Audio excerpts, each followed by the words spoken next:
Good evening, and welcome to tonight's forum.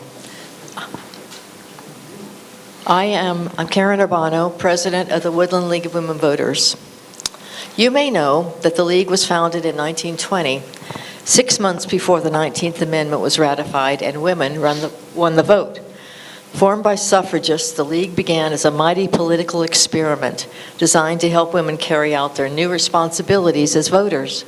Today, the League's mission is to invite all citizens to vote and participate in government with good information. In addition to our voter education and advocacy programs, we sponsor candidate forums like this. Woodland TV is here now, streaming this event and recording it so that it will be available online, and thank you to Woodland TV. Tonight, we will introduce you to the candidates for the Woodland Joint Unified School District Board, Area 7. There are 7 areas in total. The Area 1 candidate, Deborah Bautista Zavala, is unopposed. Our forum for Area 2 was held earlier in the evening. The challenging candidate for Area 6, Garrett Wright, chose not to participate. As a result, Morgan Childers withdrew to allow the forum to move ahead. In keeping with this nonpartisan position, the League of Women Voters follows the empty seat rule, not to appear to endorse any candidate. The Woodland Joint Unified School District could not provide the facility unless all candidates could participate for any one district.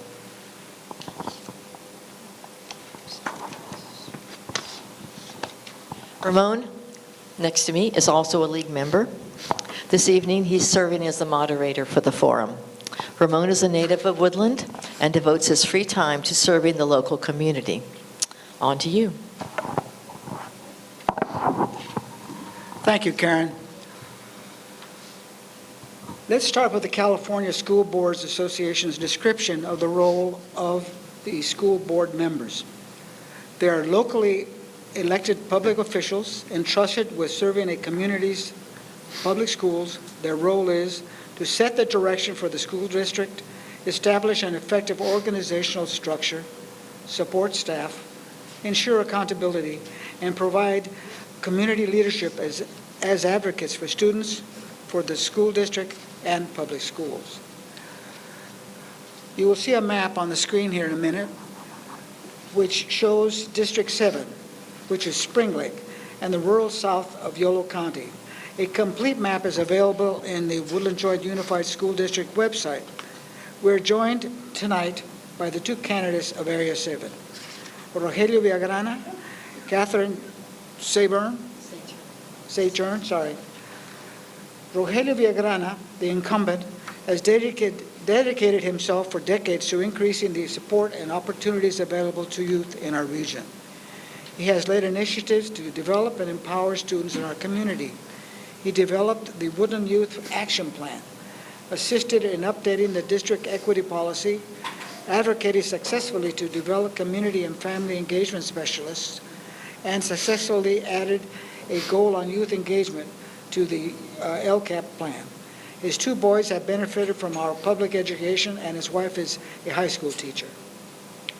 Catherine Sayburn brings her experience in public health, program evaluation, strategic planning, survey design, and using data for decision-making and accountability. She also has volunteer experience in promoting diversity in leadership, communications, and implementing the uptake of new technology. Catherine listens to people's concerns, connects them to resources, provides individualized support tailored to each person's unique strengths and interests.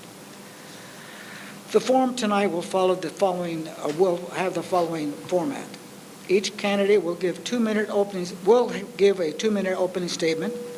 Candidates will take 2 minutes to respond to 4 questions drafted by the Woodland League of Women Voters Service Committee. This will be followed by 1.5-minute responses to as many audience-submitted questions as time permits. Audience questions will be screened and prioritized by the League of Women Voters volunteers to avoid duplication, ensure a range of topics and issues. And our timekeeper, Mary Helen Shiger, will advise candidates when they are halfway through their presentation. They will give them a 15-minute warning, and also 15 seconds, sorry, I guess it was a long time. and when their time is ended. Finally, candidates will be given 1.5 minutes for concluding statements. Again, the timekeeper will prompt time passed. Please refrain from applauding or in any other way demonstrating support or non-support for any candidate until the end of the forum. Attendees causing disruption will be asked to leave. At the end of the forum, we will ask for applause for both candidates. You have received an index card as you entered the building, and we encourage you to submit questions for the candidates. They must be related to the office of the school board member, Other guidelines appear on this slide and on the back of the survey you received when you entered. We will combine duplicate and eliminate inappropriate questions, including negative remarks, rude language, or personal attacks.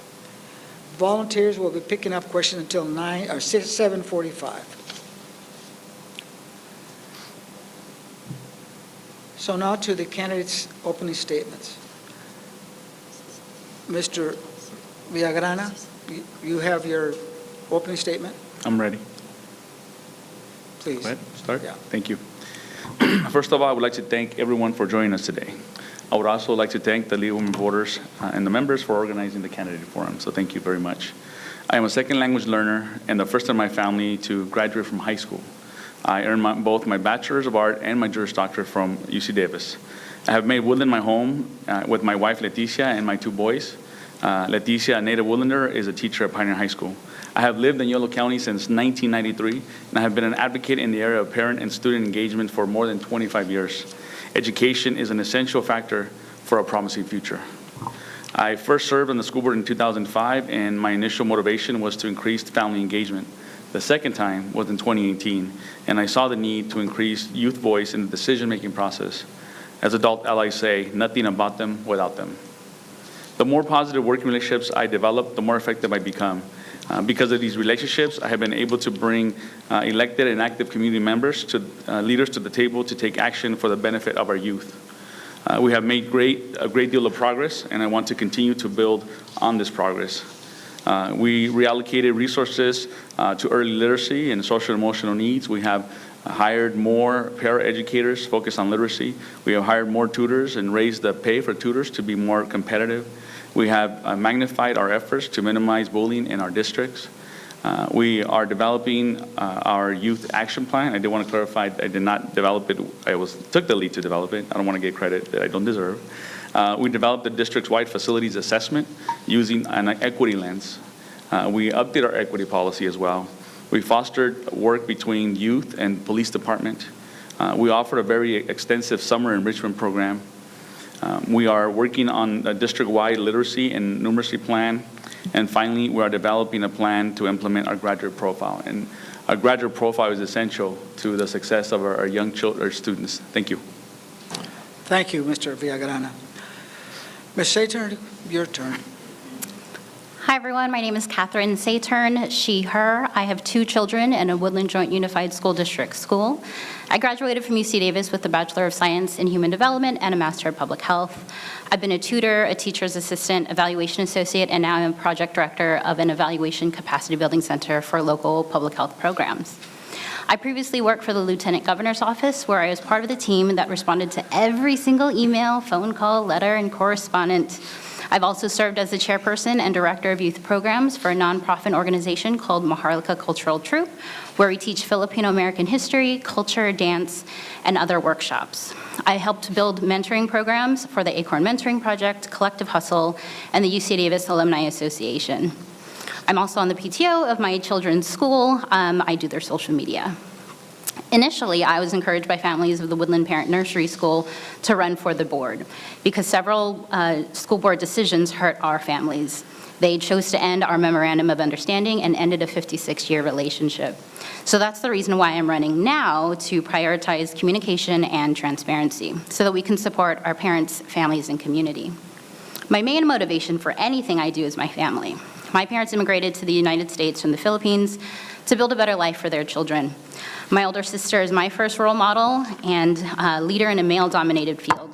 My older brother, who is disabled, helped foster my multicultural education and experiences. So I draw a lot of strength from my family's experiences, caring for my brother, through his many medical procedures and therapies, being his advocate, and sacrificing for one another. It's really helped me to learn and appreciate that when we serve those that most need our help, it really benefits us all. My husband is Yu Mien, and his family includes laborers, farm workers, and veterans of the secret war in Laos, which is what brought them to the U.S. as refugees. I mention all of this because learning about our history and honoring where we came from gives us a sense of gratitude and humility for all the sacrifices of those that have built our society and the world as we know it, as well as the encouragement to strengthen our communities and continue their legacies. Thank you very much. Now to our instructions. First of all, I should say that we're going to be alternating the questions with these two candidates. We now go to the League of Women Voters questions. Maria Lago led a team of League members who were educators in drafting these questions.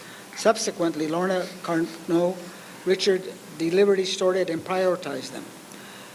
The candidates have 2 minutes to respond on the League of Women Voters questions.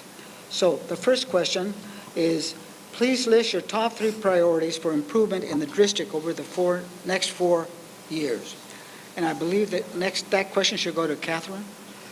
So my first priority is to always ensure there's diversity in perspectives in every major decision. So for example, teachers need to be included in the LCAP meetings. It's something that may have recently been an accidental oversight, but should be a priority moving forward. Secondly, communication and transparency. I believe the board should proactively gather community input, not just wait for concerned and upset families to come forward, but to regularly meet with our students, teachers, staff, and other community leaders.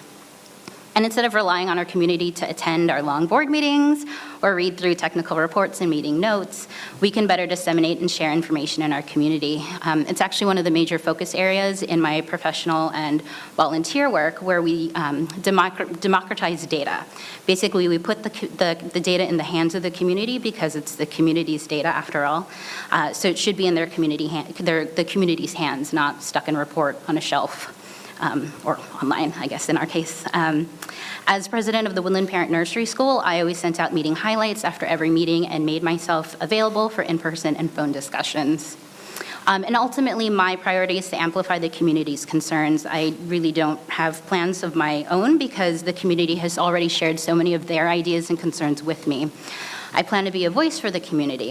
One of the topics that comes up frequently as I've been meeting with community members is making it easier for families to ensure that their students have access to special education supports and mental health services. As I shared earlier, my family has sacrificed and advocated for my brother who is disabled, and I've learned that when we serve those that most need our help, it makes services and accommodations more accessible for all.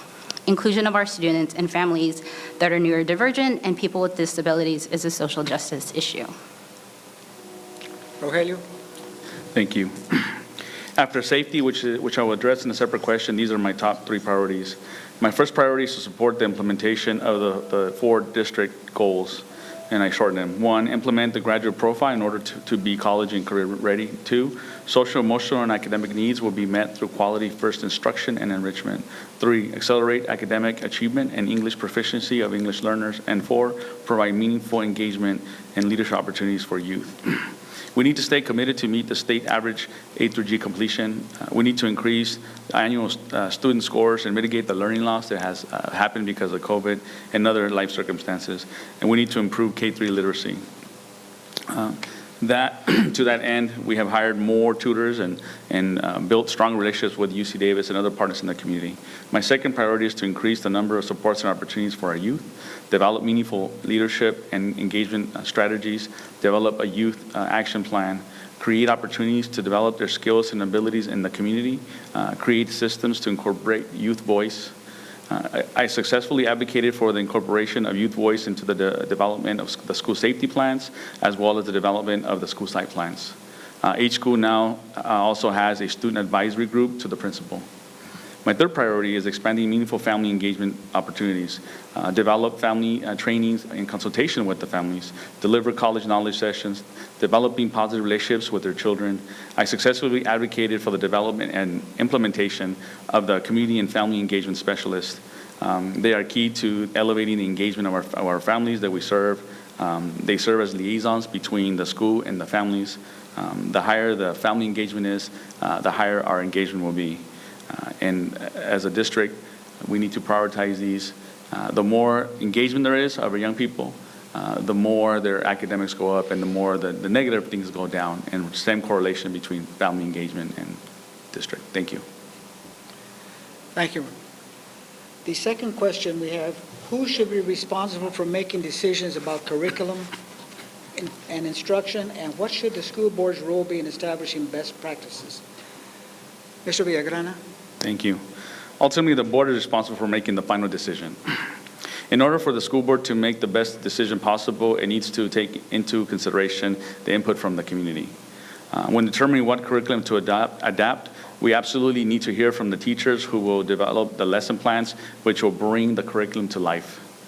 They are the ones who have to plan on how to deliver an interactive and engaging manner. Another group which needs to be consulted are the students who will benefit from the curriculum. They, along with the teachers, will pilot the materials which will be used for many years. Families also need to have an opportunity to review the materials and provide feedback to staff so it can be incorporated into the decision-making process. As I stated earlier, ultimately the school board is the one responsible for making the final decision, but it needs to be done with as much input as possible. There are state requirements in place which we must follow that we don't really have a choice about, but teachers do have the ability to decide how they're going to deliver the content in an interactive and engaging manner, right? So there's discretion there. The board needs to support all relevant, mandated, and effective curriculum.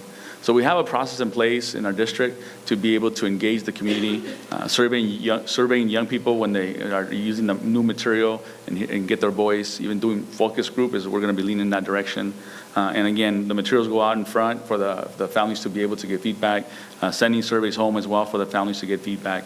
And ultimately, all that is taken into consideration by staff, who then makes a recommendation to the board. And again, then the board makes the ultimate decision about what curriculum. Thank you. Thank you. Ms. Saturn, same question. So the state sets the standards. The board is required to ensure that any curriculum meets those standards. But ultimately, the school board is responsible for ensuring that decisions about curriculum are made and made in a timely manner, and it has pretty wide discretion. But with any decision, as I've said earlier, we need to rely on the experts in our community, our teachers, our youth, our family, community leaders, all in this decision-making process. And just with any other decision-making process, the school board members need to ask questions, solicit community input, and ensure that a diverse group of people are at the table. Diverse in terms of backgrounds, perspectives, experiences, priorities. I also think we need to ensure that data are used in all decision-making process. That's a really big part of my professional and volunteer experiences. I also view each decision as an opportunity to build relationships with everyone involved, with the teachers, staff, administrators, and other community members. The decisions made, and in particular on this topic about curriculum, needs to balance accountability, but also have some flexibility as well. Thank you. The third question, what should the district do to address the impact of the COVID pandemic on students, both academically and emotionally? What steps will you take to help schools manage the next pandemic? Ms. Saburn? I think an important step is to apply for all available funding from federal, state, and private sources. Our students, teachers, staff, and families have been incredibly resilient for the past however many years that we've been through this. But if we can apply for all possible funding so that they don't have to be resilient, I also think that we can reunite through our struggles, because a lot of learning actually happens through hardships and challenging situations.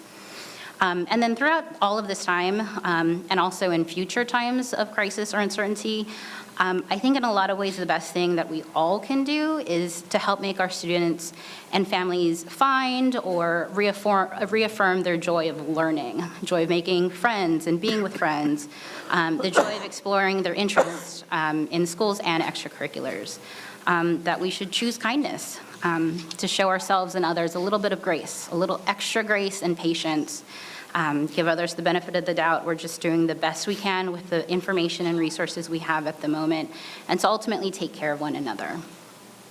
A public health model of prevention and early intervention, such as education and equitable implementation of policies, are also key to ensuring safety and wellness for our school community. Prevention includes adequate staffing in terms of staff qualification and the number of staff as well. Coordination with communication, leadership, counselors, and other existing resources, and really regular communication with families, students, teachers, staff, and the whole community, because all of us are needed to ensure one another's safety and well-being. Thank you. Mr. Villagrana, same question. Thank you. There's a long list of what needs to be done for sure.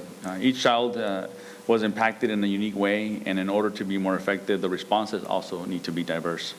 Our lower income families and unrepresented communities have been disproportionately affected. Many people had one or more several deaths in their families. Many lost their jobs.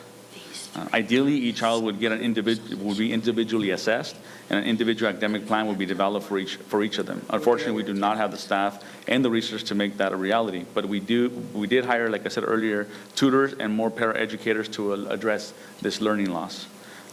We raised the pay of tutors to $20 per hour to be more competitive as a district. As the question poses, the impact has not just been academic, right? Our youth have also been affected socially and emotionally. An entirely different set of strategies need to be developed to support the social and emotional needs of each student. And I say each again because everyone's affected individually. There's not one way that we need to address this that will benefit everyone.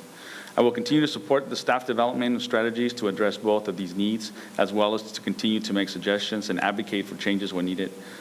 Building bridges with our community departments has allowed us to serve our students in ways that we could not do on our own. We have also built bridges and have worked with our local city council to address issues like building new schools, COVID preparedness, mental health counseling, and expanding opportunities for our schools and families. Our staff is currently more ready to address the next pandemic, and I will support them with the resources that they need to elevate their level of readiness. They will continue to update their readiness plans as needed and be responsive to changes as they happen. All aspects of the district had to mobilize to continue to serve our youth, and in the future, they will once again need to take action. So the new pandemic has the least impact on them. Thank you. Thank you very much. I should announce at this time the league members will come around to collect the last questions for the candidates. We'll move on to question number 4. Given recent mass shooting events in schools, what does the Woodland Joint Unified School District need to do to prepare their staff, students, and parents for such an event? Ms. Saburn? I think It should be here? yeah. Okay. Thank you. Mr. Villagrana, No worries. I apologize. It's okay. The physical and emotional safety of our youth is of most importance to me, no question about that. And while it saddens me that we need to have this conversation, this is our current reality, unfortunately, and I understand what needs to be done to address this issue. We need to continue to work with law enforcement to strengthen our collaborations around safety. This includes planning and communication. We need to engage our students and parents and general community with information that will help us all be alert if we see or hear something that is unusual. There are steps that we have taken which I cannot share today because it would compromise their effectiveness. With that said, there are some steps we have taken which I can share. We are in the process of replacing all door locks to be able to lock them from the inside. We have been upgrading our video surveillance systems. We work with our police department to receive advice on how to prepare for a mass shooting, how to respond, how to fortify to increase the likelihood of survival. We need to continue to provide trainings to our staff and students to help them be ready as ready as they can to survive such an event. We need to continue to have conversations with our families and community as to what they should and should not do in such a situation. There are steps which have been taken and need to continue to be taken to mitigate the impact of a mass shooting. Ultimately, it is difficult to accept the fact that anything like this can happen in our community, but we can also be as prepared as possible and prepare our community for something. I know that our police department often uses our campuses to unfortunately practice scenarios, to be ready. And the police chief has said that if that ever happened, he has told his officers that they will go in there and do their job. And so we have a really strong relationship with the police. We have the police officers in our campuses building positive relationships with our young people as well. And so that we have different ways that we've, as a community, that we've done to increase that safety. Thank you. Thank you. I believe now we've hit the point of, oh, sorry, Ms. Sayburn. Thank you. Drawing from my public health background, I would emphasize prevention, education, and implementing a comprehensive school safety plan that would inevitably include collaboration with school leaders, families, students, first responders, law enforcement, and other social services like counselors and providers of trauma-informed care. According to Everytown, community leaders also need to advocate at local, state, and federal levels to pass gun violence prevention policies, such as extreme risk laws, secure storage laws, and barring from an effective tobacco control intervention, raising the minimum age to purchase. Overall, we need to foster a culture of support and trust at each school community. Because for me, safety goes further than just physical safety. Safety also includes mental, psychological, and social well-being for students, teachers, and staff. It also goes beyond the boundaries of our schools. It goes on the way home, in cars, school buses, bikes, and so forth. We need to focus on fostering an environment where students feel safe and comfortable to be open to learning. It's important that our schools are built on relationships of trust among teachers, staff, administrators, students, families, social services, and existing community resources. Because it takes all of us, whether we have children in the school or not, as we contribute to all the community in all the ways that our communities are healthy, welcoming, and safe for all. Thank you. We've reached a point now where we can address some of the questions that were submitted by the audience. And the first question that I have is the following. What are your views on the recent uptick in book banning? That would be Ms. Sayburn. Uptake in book banning. I think it's important to teach every child and adult how to think for themselves, how to understand what information is reliable, to question their sources, to question what they're reading, and not necessarily take everything in as absolute truth. That there's definitely a responsibility on us individually, but also as a community to ensure that what we're saying and what we read, what we're evaluating is as truthful as possible. But it definitely takes practice. It's not easy to do. There's definitely people out there that purposely try to mislead us and spread misinformation. But I mean, I think it's important for people to be able to develop the skills to evaluate the information they're getting from whatever source they get it from. Mr. Villagrán, the same question? To me, my answer is I don't believe in book banning. People should have the opportunity to decide, right? Families can decide at the library whether their child can check out a book or not, but it should be available for the people that do want to look at that book. So that, no banning. The second question we have is, how is the disciplinary system used at our elementary schools decided? Can you repeat that? Yes. How is the disciplinary system used at our elementary schools decided? Well, there's layers to it. There's the board policy that's in place, and then the superintendent implements the policy, gives directives to the sites. They develop the student handbook that then is given to the family so they understand what those expectations are. There's a progressive approach to discipline. There's, again, the opportunity for feedback in the development of those as well, and that's the process. Thank you. Ms. Sayburn? I don't know, but I will share my personal experience. My son is in kindergarten, and his teacher has a behavior chart. And granted, in the 20 seconds of open house that she's able to explain everything, she didn't quite get through everything and the whole purpose of it. And so a few weeks later, messaged her, and she called me right back, which is super exciting, unexpected, but definitely welcomed. And I asked her, I said, it's not the exact system, but let's say if they choose if they make bad decisions, they get a red card. They start on yellow. If they choose good decisions, they get a green card.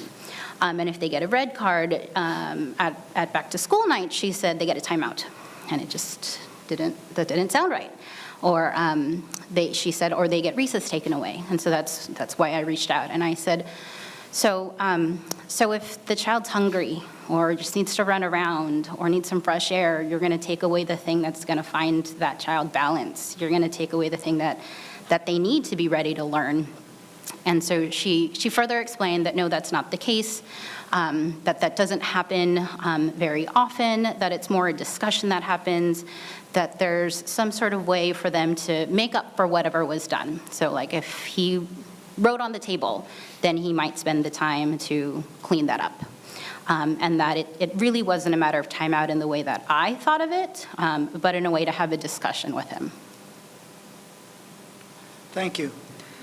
The third question we have is, there is a large percentage of English learners at the Woodland Joint Unified School District. What can we do to support these students and their families? Will that increase the number going to college? Ms. Seaborn?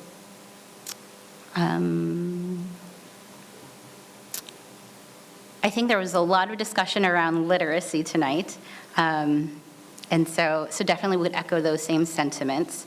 But I also think it's interesting for anyone to learn another language, that it takes a multimodal approach. Like it's not just done through worksheets and necessarily like sitting in a desk, but interactions with other people and other cultures, some immersive experiences, music, dance, culture. That's a lot of what I do in my volunteer work. And it's really not a one-way street. It's not just a child learning English, but it's all children learning from their community members, from our diverse community.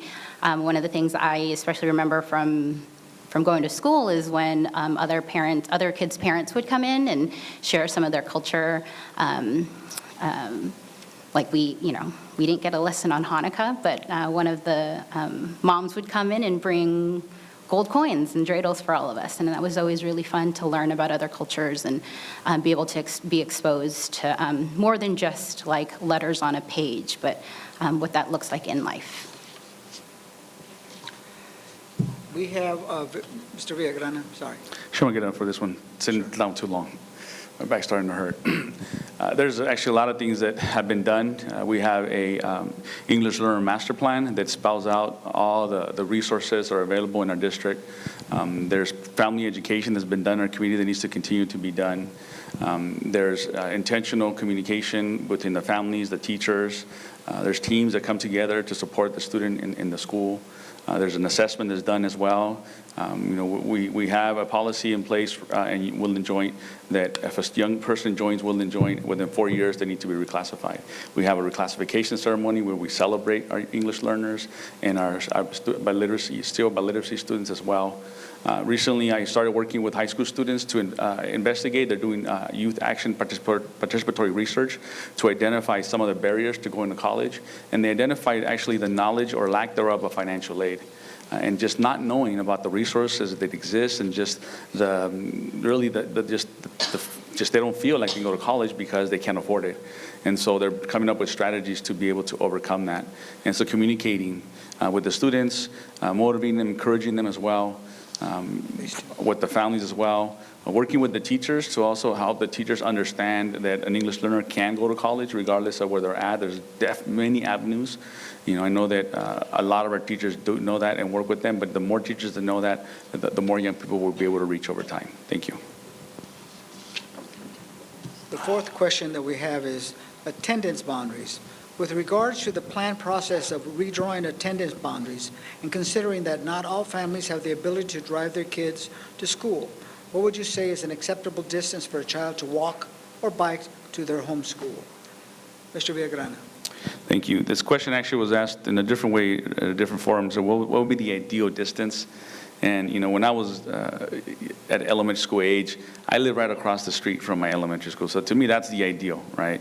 Everyone should be able just to walk across the street, so you don't have to be supervised to be able to do that. I know that it's important for people that every child be able to walk to a school, but the reality geographically is if you have the school here, you're going to have some homes all the way around that school. Some people are not going to be able to, right? The closer you live to the school, the more likely you are to be able to walk. The further you are to the school, the less likely you are to be able to walk. And that's just the reality that we are in right now. Our neighborhood school is important, absolutely. The question is, how do you define neighborhood school, right? That's a different question. So as we do the redistricting analysis, we will take that into consideration and determine what is the best way to do that, to have the maximum impact with the resources that we have. If we had millions of dollars that we could do something with, we could change a lot of things. Make all of our classrooms state-of-the-art so that every child is getting the same quality education. But we're not there yet. Maybe if we did a parcel tax, that'd be something that definitely could make a big difference in our community. But I'm not sure if our community is ready for that yet. And I say yet because who knows what the future holds. Thank you. Thank you. The same question, Ms. Saburn. I don't have a number, but I can share from a public health standpoint that walkability in communities is a big public health priority, not only for people's ability to safely get to schools, but for people's ability to safely be outside and walk. I mean, what did we all do when we were in lockdown 2 years ago? We took it outside. We went outside. And so this is actually a bigger issue than just the school board, and it has to do with city planning as well, and ensuring our streets are safe, that the crosswalks are safe and well lit and have adequate signage. I think there's actually a lot we can do given what we have, and again, it takes the whole community to be able to make that work. Thank you. The next question that I have is community concerns, and what do you think are the most relevant concerns of the community members of your area, and do you think those concerns were represented adequately on the school board the past 4 years? Ms. Saburn. I've been speaking with lots of members of my community who have shared, I think first and foremost, and kind of related to the previous question, is community school. The research park opening up and more housing in the Spring Lake community mathematically means more students, more people, and a huge concern for where those children will go. And it's not just a matter of having to walk a little farther or to ride their bike. It's not feeling like you don't have a place to go. Feeling like there's no space for you, feeling like you've been duped by the people who sell you your house, where you think you're going to go to that school, right across the street or in that area. Could talk a lot about that. Other concerns around special education and all the barriers that are put in place on families to get just basic screenings and access to services is just such a arduous uphill battle with all this bureaucracy. Other issues around the dual immersion program and mid-year changes or changes in general. Stories of whiplash from all the changes that they've had to navigate throughout the years. So a big focus on communication and transparency and just really making yourself available, as I've said before, responding to every call. Thank you very much, Mr. Villagrana. Thank you. I've heard from a lot of constituents, a lot of families, and actually a lot of youth as well. Young people, they want to be respected, they want to be heard, they want to be their voice, they want to make sure their voices are incorporated into decisions that are made about them. They want to be part of their community and have a positive impact. Parents, safety is a big concern for parents. I've heard a lot from parents about safety, the quality of education, the life of the books that are used in schools, right, as well. And at the last board meeting, we had a nice amount of money left over, and I told the superintendent, unless they come up with a plan, I'm going to ask that a bunch of that money be put towards books so we can buy more books sooner. And again, that's one-time money that can be used for that. Excuse me. Also, the other thing I've heard from parents is the need to communicate grades from teachers so they know where their children are at, so they can better support their students with as much time as possible, so they can do better academically. They also want access to enrichment programming in the summer. We did great programming this last summer, and the parents really appreciate it, and I've heard that many times. Many thanks for the quality of the programming that was offered. I don't know of any other time in Woodland where such variety of enrichment in partnership with nonprofits, with the city was offered. Thank you. We have one last question here, and this is arts and extras. Please state how you feel about the arts, clubs, sports, and other extracurricular programs, and what do they contribute to overall student performance and development? I believe we have Ms. Saborn. Oh, no, excuse me, Mr. Villagrana. I lost track too, so. Yeah. They're all important, no question about that. And they all have different qualities. Arts, I played, or tried, I should say. I didn't play. I played a few instruments a few times, and I really enjoyed it. My son, plays an instrument now, and I see the value of that. Sports, extracurricular activities, all those have a value, and they benefit students who are enjoying those, and the other students who are more in academics. I'm happy to say that in Woodland we have a lot of variety of opportunities for young people, from FFA to 4-H in our community, to leadership development, to being part of the teen advisory board at the library, to being part of the police chief advisory as well, right? And those are leadership roles, but also being in a sport, we're developing our mariachi program, which is going to benefit a lot of students in the community and the community. I can't wait till we have our first mariachi festival where our young people get to kick off the event. So 100% a believer. Again, I played baseball when I was young, and I was in track, and I benefited from those opportunities. So no doubt it's just a matter of prioritizing those, and in times of hard times, districts have made cuts. And if that comes, we will have to decide what we need to do, but definitely they're important. Thank you. Ms. Saborn? I wouldn't call them extra. They're absolutely essential. A lot of math and science and social studies happens through art, through music. A lot of basic life skills happen through all of that. A lot of friendships are made. A lot of mentioned earlier about how students and adults too find balance. Again, during the pandemic, what did we all, I watched a lot of Netflix. I listened to a lot of music. I used to play piano as a kid. I opened up our piano during COVID.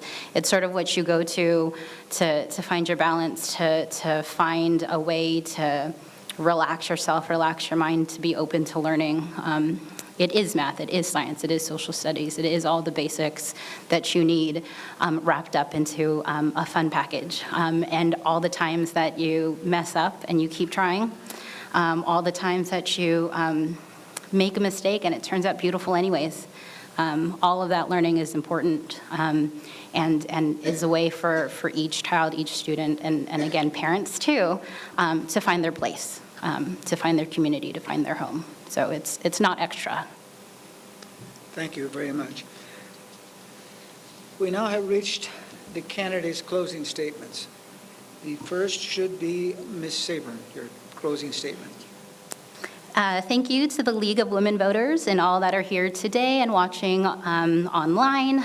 It's been my privilege to share some time with you today. I'm running for school board because I'm excited to apply my professional and volunteer experiences and skills to the role in order to serve our community.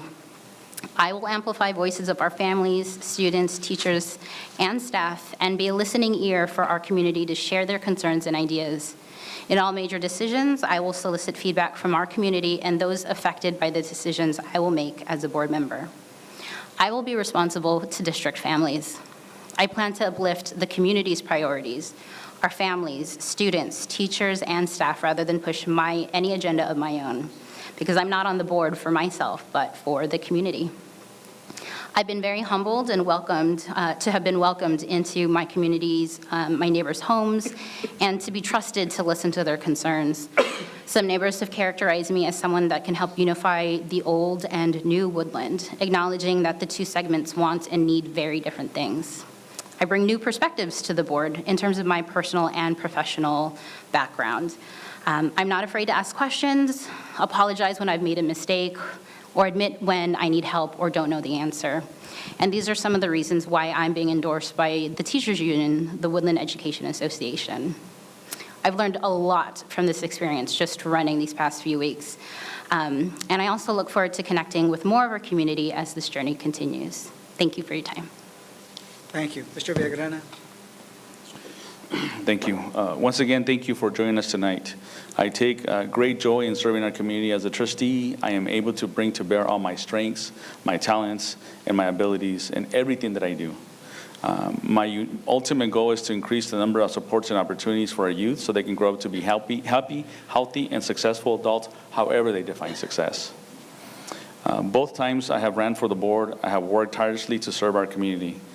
This is evident by the list of accomplishments and the things I've been involved with. I have helped develop the youth leadership conferences. I have developed summer leadership academies. I have developed workshops and conferences for parents and guardians. I've helped to train the Woodland Library Teen Advisory Board. I was recently recognized for my contributions by receiving the Yolo County Office of Education Individual Award. I have served our community in many other capacities, and I will continue to do so. I was also very fortunate to have received various endorsements from local and elected officials, former and current elected officials as well. The positive working relationships I have been able to develop with these elected officials and community leaders have been extremely helpful in making me an effective trustee to represent our youth. This positive working relationship with my fellow board members has also allowed me to develop strategies and policies to benefit our young people. I have a passion for the work that we do. I am dedicated. I do it because I know it's important. Every young person deserves a quality education. Thank you so much. Thank you so much. This concludes our closing statements and our Area 7 School Board Candidate Forum. Please join me in a round of applause for our candidates this evening.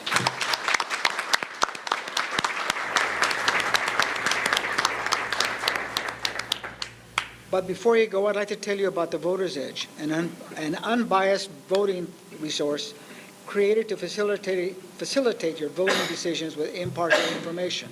Search Voter's Edge on the internet and enter your address for information on your ballot. Thank you to our partner, Dale Dennis from Woodland TV, who is here tonight, broadcasting, streaming, and recording this forum. It will be available online. Please share it with your neighbors. Look for the link at the Woodland League of Women Voters website and to the Woodland Joint Unified School District for providing this facility and audiovisual support. Also, thank you to the candidates for coming and the many League of Women Voter members who made this event possible. I also would like to thank the audience for your respectful attention, your thoughtful questions. Your informed participation is critical for our democracy. Please complete the survey that you were handed when you entered, and the League of Women Voters will collect them as you exit.